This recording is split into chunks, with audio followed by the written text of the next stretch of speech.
삼법인은 고무상무화를 이야기하지만 여기에 열반적정을 더합니다. 그러니까 사법인으로 이야기하기도 하고요. 이 가운데 고를 빼고 무상무화 열반적정이라고 해서 삼법인이라고 이야기하기도 합니다. 결국에는 이 고에서부터 출발한다는 이야기를 지난 시간에도 말씀을 드렸는데, 고에 그렇다면 이 괴로움의 원인이 무엇인가? 바로 무상무화다. 그러니까 이 세상이 무상하고 무화인데 그럼에도 불구하고 집착을 하는 거예요. 상이 있다고, 영원한 것이 있다고 생각을 하게 되고 나라고 하는 것이 있다고 생각을 하기 때문에 집착이 생기는 거거든요. 그러니까 부처님은 이 삼법인, 특히나 법인 사상을 통해서 이 세상의 실체를 보게 만드는 겁니다. 이 재행무상, 지난 시간에 이어서 그럼 계속해 보도록 하겠습니다. 이 재행무상의 무상이라는 것은 모든 존재가 끊임없이 변화해 간다는 것을 이야기합니다. 모든 존재가 끊임없이 변화해 가는 거예요. 초기 불교에서는 인간이 태어나서 자라고 늙고 죽을 때까지 경험하게 되는 모든 육체적, 정신적 변화를 주로 이야기를 했습니다. 자, 왜 무상할까 그럼? 왜 이런 변화가 생기는 걸까? 왜냐? 무아이기 때문에. 너무 쉽죠, 여러분? 이 무상과 무아를 사실은 따로 떼어놓고 이야기하기가 어렵습니다. 모든 사물이 인연에 의해서, 조건에 의해서 만들어진 것이기 때문에 다양한 집합체에 불과하기 때문에 무상한 거거든요. 이 무상이라는 것은 다만 시간적으로 인식하는 겁니다. 시간. 그러니까 때때로 달라진다는 것을 이야기하는데, 예를 들어서 뭐 가을에 단풍이 들고 이제 지금 가을도 좋잖아요. 계절이 너무 아름다운데 단풍이 뭐 비 한 번 내리고 나면 우수수 떨어지고 그 다음에 나중에는 또 앙상한 가지가 이렇게 남아 있겠죠. 그러나 우리는 그 앙상한 가지만 보고 너무 무상하다 이렇게 느끼기도 하지만 그렇다고 슬퍼하진 않습니다. 왜냐? 내년 봄에 다시 싹이 올라올 것을 알기 때문이죠. 우리 인간의 감정도 마찬가지예요. 누구나 다 24시간 기쁠 수 없습니다. 평생 내내 좋을 수가 없어요. 누구나 다 24시간 슬플 수가 없습니다. 사랑하는 사람이 먼저 돌아가셨다, 잃게 되었다. 너무 괴롭고 슬프죠.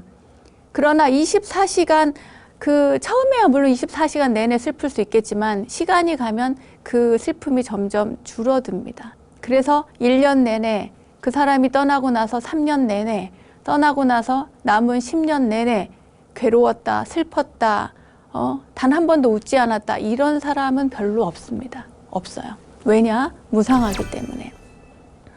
부처님께서요, 라울라에게 무상함에 대해서 가르쳐 주신 적이 있습니다. 그때 뭐라고 얘기하냐면, 라울라야, 이 세상의 물질은 영원한가? 무상한가? 이렇게 묻습니다. 그때 라울라가 무상합니다 라고 대답을 했겠죠.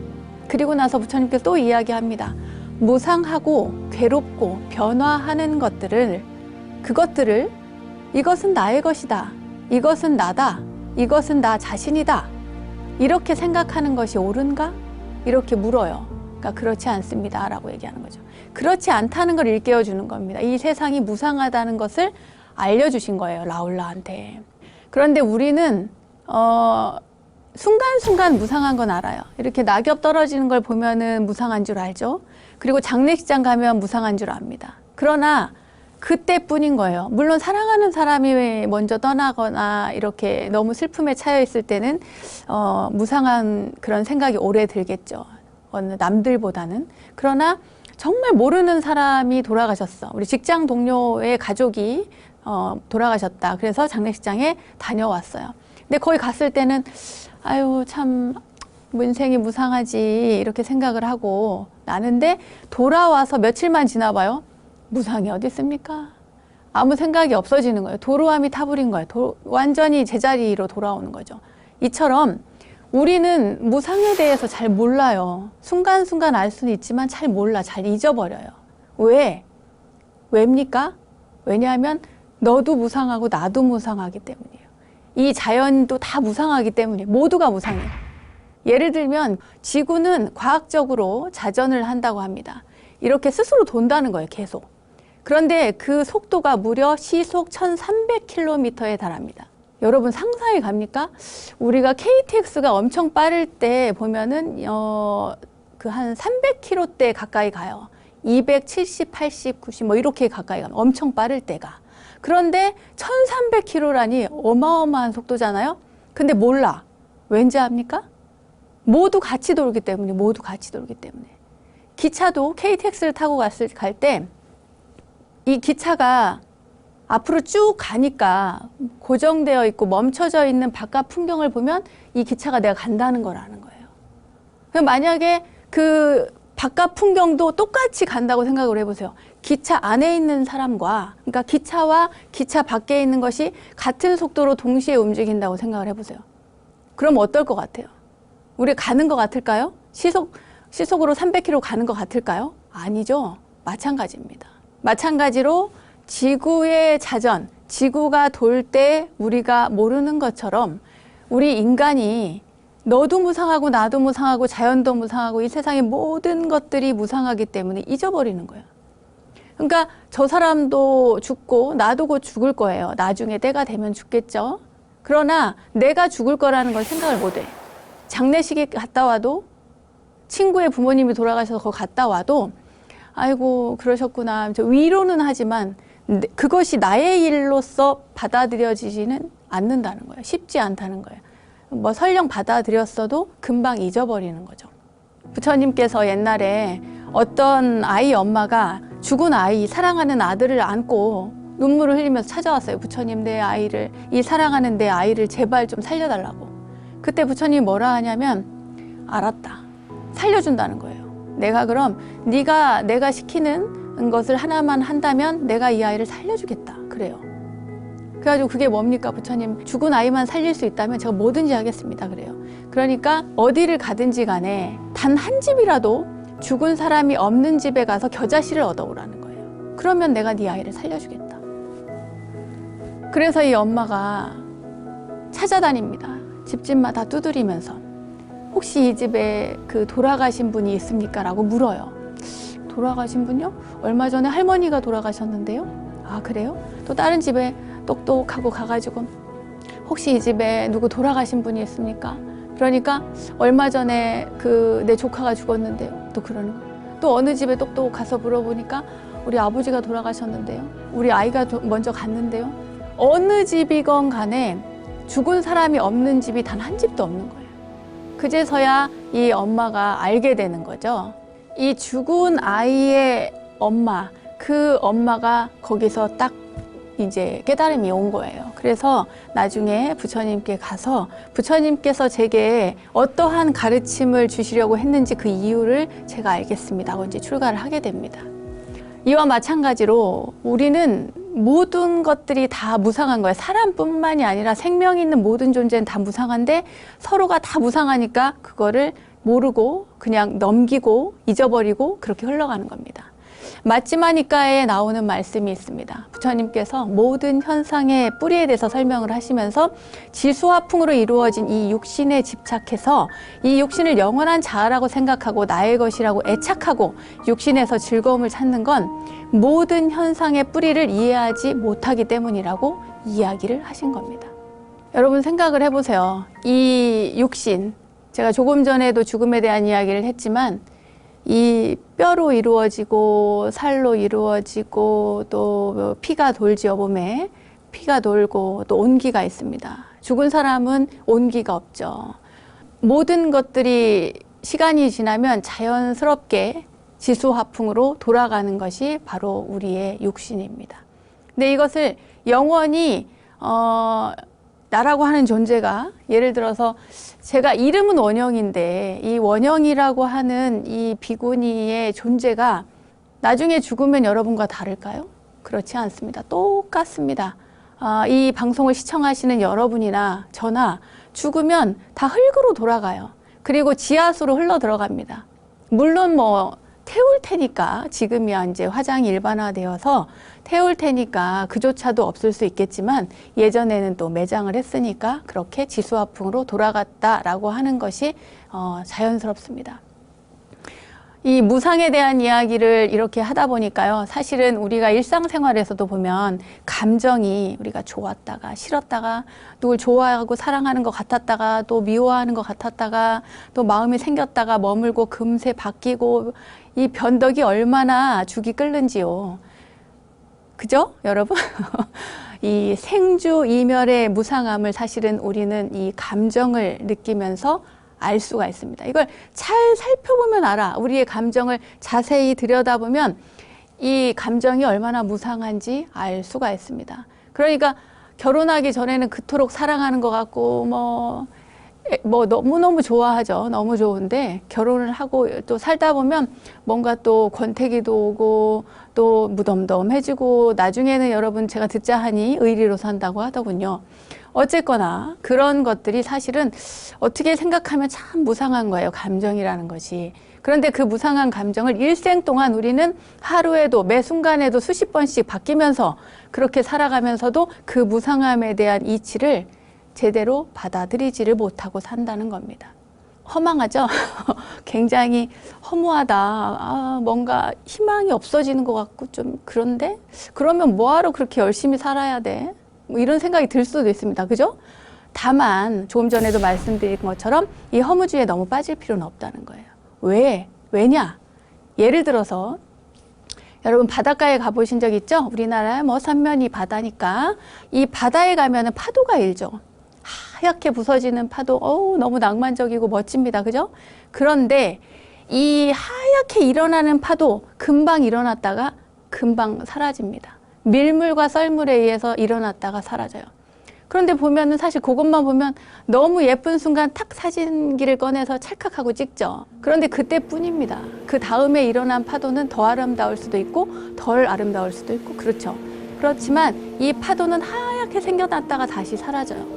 이걸 보고 허무하다고 생각하는 사람은 별로 없습니다. 그죠? 네, 그리고 바다 전체를 보면 전혀 허무하지가 않아. 왜? 일어났다가 사라지고 일어났다가 사라지지만 그 파도는 뭐 별도의 파도가 아니라 물과 다르지 않다는 거예요. 물과 파도가 크게 분리되지 않고 모양으로서만 파도처럼 일어났다가 동시에 존재하지만 또 동시에 사라지고 그죠? 바람이 조금 더 세게 부는 그런 조건이 형성이 되면 더 하얗게 파도가 크게 일어날 것이고 바람이 좀 적게 불면 그 파도는 약하게 만들어질 겁니다. 그러나 그 파도는 이 바다를 벗어나지 않습니다. 동시에 존재하고 있는 것이죠. 인간도 마찬가지입니다. 우리도 마찬가지예요. 사실은 그 인류의 긴 역사를 보세요.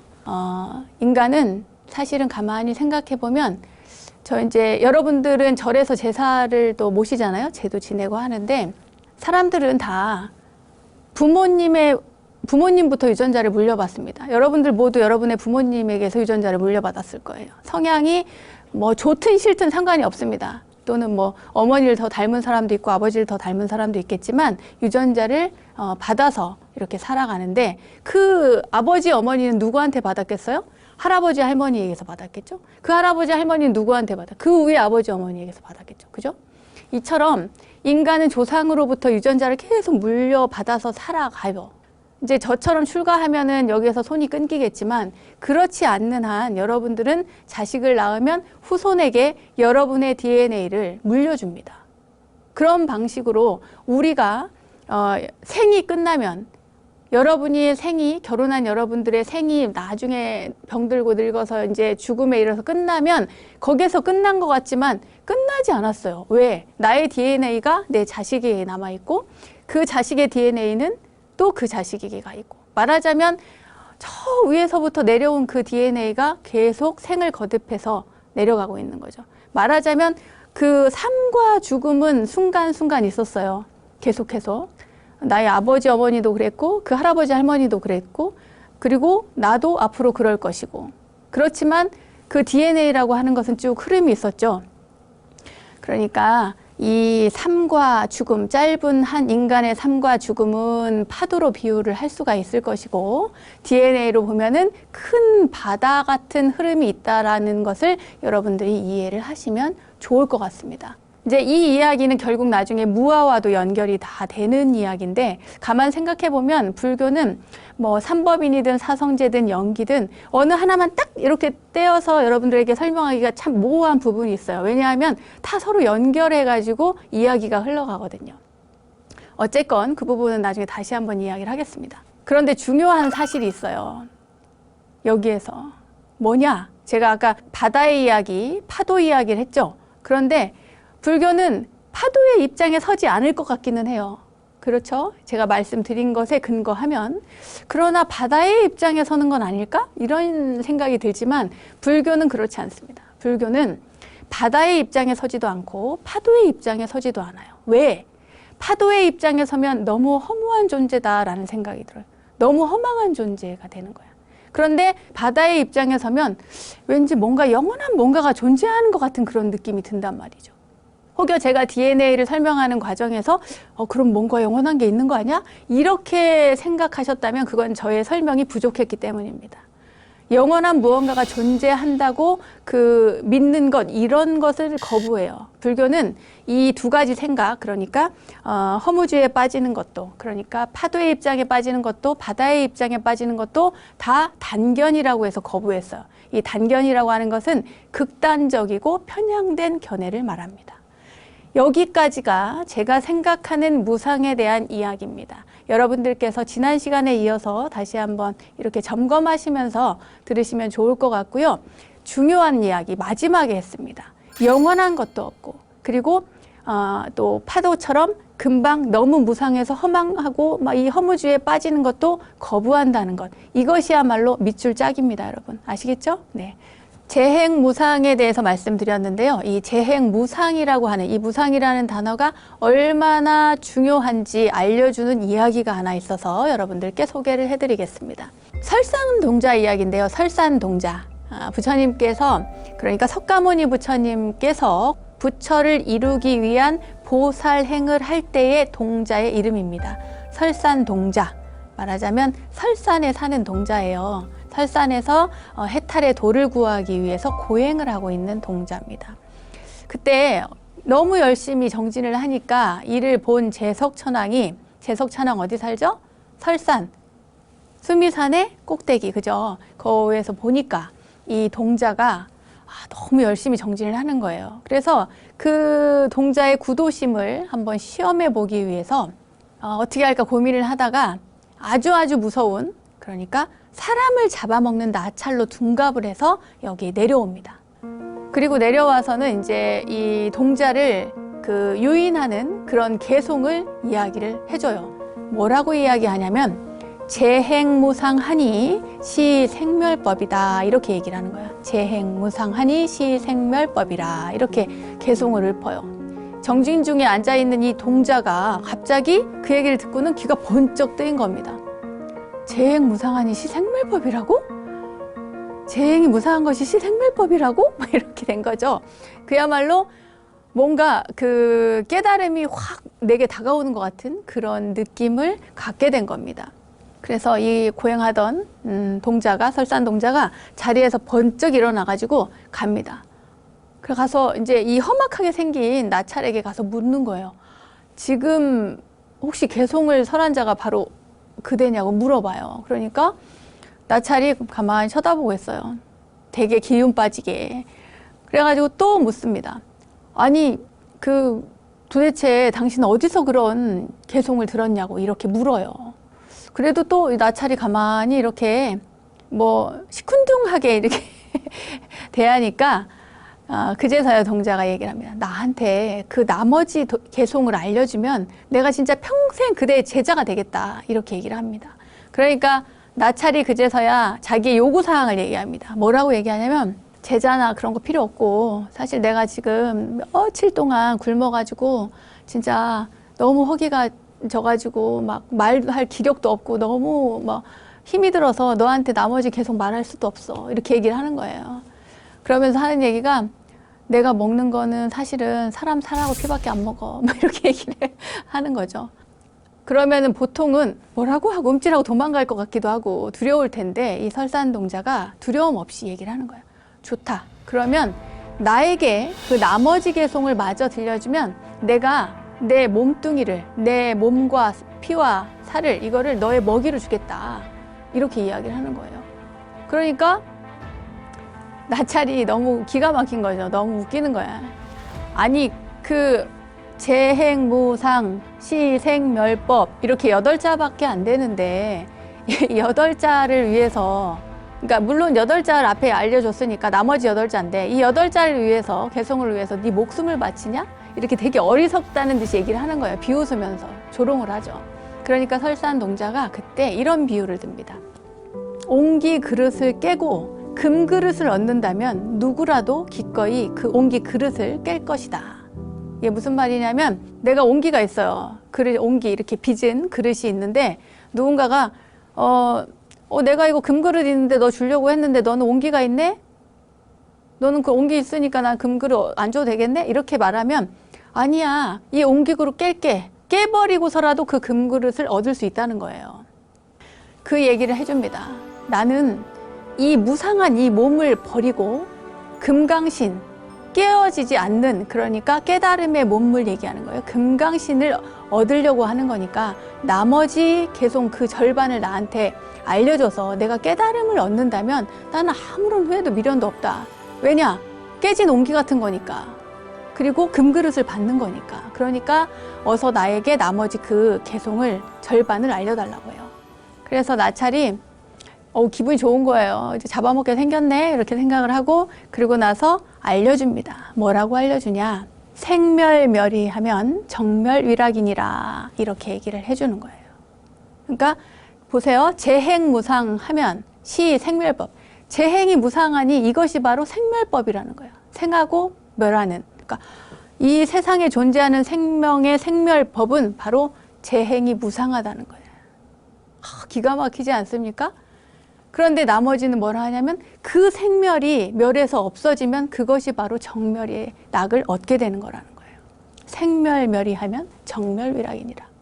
이 설산동자는 죽음이 두려운 것은 아니었는데 이 이야기를 듣고 나서 이거 어떡하지? 이렇게 좋은 이야기를, 이렇게 중요한 이야기를, 이러한 진리를 내가 이렇게 금방 죽어버리면 이 진리를 세상 사람들이 알 수가 없잖아요. 설산에서 알게 된 거니까. 설산을 내려가서 그리고 마을 사람들에게 알려줘야 되는데, 그래가지고 안타까우니까 약속은 했고, 그러니까 재행무상시 생멸법 생멸멸이 정멸이락을 이 개송을 막 남겨요. 어디다 남기느냐? 바위에도 막 새기고 돌에도 새기고 막 나무에다 또 길에도 쓰고 계속. 그리고 나서 다 한 다음에 그 높은 바위 위로 올라가서 나찰이 있는 곳을 향해서 약속을 지킵니다. 자, 이제 내가 몸을 던질 테니 내가 이제 떨어져 죽으면 내 몸을 네가 먹어라, 이거죠. 그래서 이 설산동자가 높은 곳에서, 높은 바위에서 몸을 던집니다. 몸을 실제로 딱 던지니까 이 설산동자의 몸이 땅에 떨어지기 전에 나찰이 다시 원래의 제석천의 모습으로 돌아가서 커다란 손으로 설산동자를 받아서 고이 땅에 이렇게 딱 내려놓습니다. 그렇게 해서 제석찬은 저 위에 살잖아요. 그러니까 수많은 천상의 사람들이 이 설산동자의 발 앞에 그 아래에 엎드려서 절을 합니다. 이것이 바로 석가모니 부처님의 보살 인행이었어요. 자, 그 이야기를 다시 한번, 그 사구계를 다시 한번 말씀드리도록 하겠습니다. 여러분, 이것도 중요하니까요. 잘 외우세요. 이거는 쉽습니다. 몇 번 따라하면 외울 수 있어요. 재행무상, 시생멸법, 생멸멸이 정멸위락이에요. 이 세상 모든 것은 다 무상해, 항상함이 없는 거예요. 이것이 바로 나고 사라지는 생멸법이다. 생멸멸이, 나고 사라지는 이 생멸조차 다 사라지고 없어지면 정멸위락, 고요하고 고요한 열반의 기쁨을 얻게 되리라. 이런 이야기입니다. 자, 이렇게 해서 삼법인에 대해서 지난 시간에 이어서 오늘 무상에 대해서 자세히 말씀을 드렸습니다. 고의 원인은 결국 무상과 무아를 받아들이지 못하고 집착과 탐진치를 버리지 못했기 때문에 생겨나는 건데, 고통의 원인 가운데 오늘 무상에 대해서 얘기했죠. 그 원인을 우리가 잘 파악했다고 해서 사실 문제가 해결되는 것은 아니죠. 마음이 통제가 되지 않아서 분노에 막 일상이 마비되기도 하고 뭐 후회할 걸 알면서도 감정을 주체 못해서 막 부끄러운 행동을 하기도 하고 부끄러운 판단을 하기도 하고 말을 하기도 하고 그렇습니다. 그럼에도 불구하고 자꾸 반복해서 우리가 인지하고 배우는 것이 중요합니다. 잊어버리면 또 배우고 잊어버리면 또 인식하고 올바른 불교적 관점을 견지할 수 있도록 여러분 노력하시기 바랍니다.